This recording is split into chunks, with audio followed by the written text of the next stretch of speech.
আমি পাত্রী দেখতে গেলাম। ঘটকের মুখে 3 দিন থেকে সুনাম শুনে আর না গিয়ে পারলাম না। আমার মা তো মনে মনে আগেই বউ বানিয়ে ফেলেছে, শুধু আমার কবুল বলা বাকি। মেয়ে ধর্মিক, পর্দাশীল, ভালো মেধাবী, অনেক সুন্দরী, আবার নাকি রান্না বান্নাও ভালো পারে, পরিবারেও ভালো মর্যাদার, মানে সব মিলিয়ে না বলার অপশনই নাই।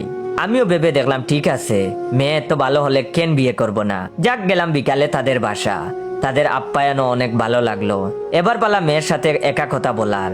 গেলাম মেয়ের ঘরে, গিয়ে দেখলাম বাহ, খুব সুন্দর করে গুছানো হয়ে আছে তার ঘর। তারপর আমি তার সাথে কথা বলা শুরু করলাম আর তাকে বললাম, আচ্ছা আপনি বুরকা পরেন ভালো কথা, কিন্তু বর্তমানে একটু আপডেট না থাকলে চলে বলেন। তখন সে বলল কি রকম? তখন আমি বললাম, মনে করেন মেয়ে একটু গান পারবে, নাচ পারবে, ফেসবুক চালাবে, ইউটিউব চালাবে, টিকটক চালাবে, স্ন্যাপচ্যাট ব্যবহার করবে। তখন মেয়েটি বলল, সত্যি আপনি এমন মেয়ে চান? তখন আমি বললাম, হ্যাঁ, চাইবো না কেন, এমন মেয়েই তো ভালো লাগে। দেখেন না আজকাল টিকটকে কত কাপল ছবি দিয়ে আজ সমাজের তারা আইডল, আবার অনেকে বিটিএস ফ্যান। তখন সে বলল, কিন্তু ছেলেরা তো বিটিএস কম পছন্দ করে। তখন আমি বললাম, আরে ওরা বুকা, ওরা এই যুগের ব্যাপার কি জানে। তখন মেয়েটি বলল, সত্যি বলছেন? আমার না টিকটক আইডি আছে, 20,000 ফলোয়ার আমার। বাড়িতে জানে না, বয়ে বলি নাই।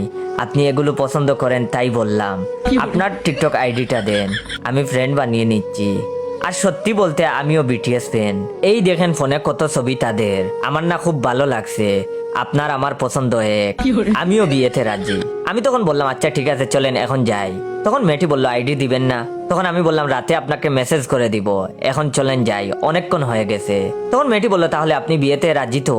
আমি তখন বললাম, আমি একা রাজি হলে তো হবে না, বাসায় গিয়ে সবার সাথে আলোচনা করি, এরপর আর কি, পালিয়ে নিজের জীবন বাঁচাই। গত 7 দিন থেকে বয়ে আমার ফোন বন্ধ, বুরকাওয়ালি টিকটকারের বয়ে।